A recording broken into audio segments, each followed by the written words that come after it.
Baik, di sini saya akan menjelaskan flowchart dari Perpustakaan Nasional. Sebelumnya saya akan menjelaskan pengertian dari flowchart. Flowchart adalah diagram alur yang menggambarkan langkah, urutan, dan keputusan untuk melakukan sebuah proses dalam suatu program. Langkah tersebut digambarkan dengan simbol-simbol tertentu dan saling dihubungkan menggunakan garis atau tanda panah. Selanjutnya, saya akan menjelaskan flowchart Perpustakaan Nasional yang setelah kita buat.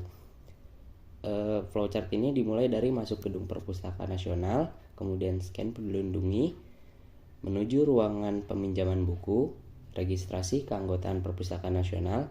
Di registrasi keanggotaan Perpustakaan Nasional ini kita diharuskan untuk menginput data yang diperlukan untuk registrasi.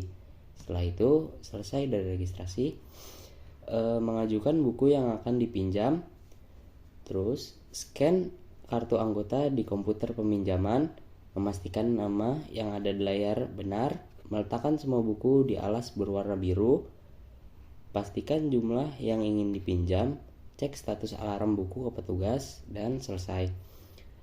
Setelah itu kita keluar ruangan Perpustakaan Nasional dan selesai.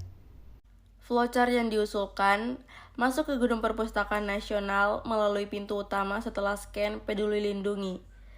Lalu kalian bisa registrasi keanggotaan Perpusnas dan memilih buku yang ingin kalian pinjam dan mengajukan ke komputer peminjaman mandiri. Setelah itu kalian bisa membawa buku yang dipinjam dan meninggalkan Perpustakaan Nasional. File induk atau file master merupakan file utama dari file-file yang lainnya dan jenis informasi pada file induk cenderung tetap. Contohnya itu seperti NIM, nama, alamat, terus nick, dan lainnya.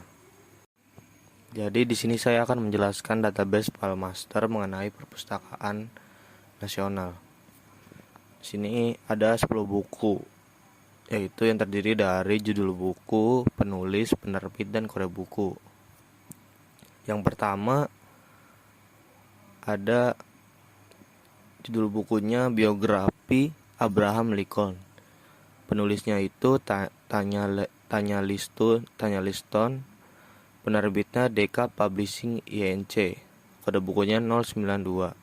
Yang kedua di sini ada Politik French. Penulisnya Henry W. Herman. Penerbitnya Little Brown and Company. Kode bukunya 320.944. Yang ketiga ada judul bukunya Modem Asia Explain. Penulisnya itu W.R. Macauliffe. Penerbitnya Philosophical Library INC. Kode bukunya 320.54. Yang keempat ada judul bukunya Peoples and Empires of West Africa. Penulisnya Getty Strait and C. IVK. Penerbitnya Nelson. Kode bukunya 916.6. Yang kelima, judul bukunya Overwhelmed to Arms. Penulisnya Claude E. Wells Jr. Penerbitnya Westview Press INC. Kode bukunya 208.780. Yang keenam, judul bukunya Laut Bercerita. Penulisnya Leila S. Chudori. Penerbitnya PT Gramedia. Kode bukunya 899.221.3. Yang ketujuh, judul bukunya The Power of Writing. Penulisnya alumni at Juragan Artikel.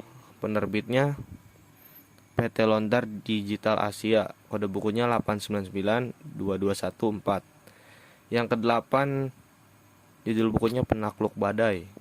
Penulisnya Aguk Irawan MN. Penerbitnya Republika Penerbit. Kode bukunya 899.3082. Yang 9, After 10 Years. Penulisnya Beethoven. Penerbitnya Gramedia Pustaka Utama. Kode bukunya 8992.213. Dan yang terakhir, yang ke-10, judul bukunya Kecilnya Duniaku. Penulisnya Surya Dharma dan Evi Sulistianingsih. Penerbitnya CV Budi Utama. Kode bukunya 8992.213. Berikutnya file temporary atau sementara.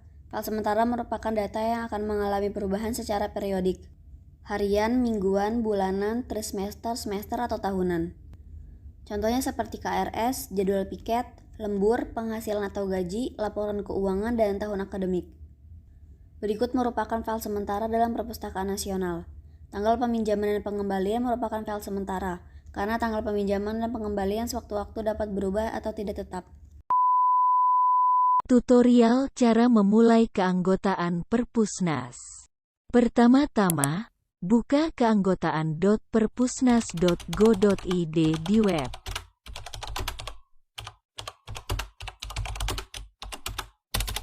Lalu klik daftar.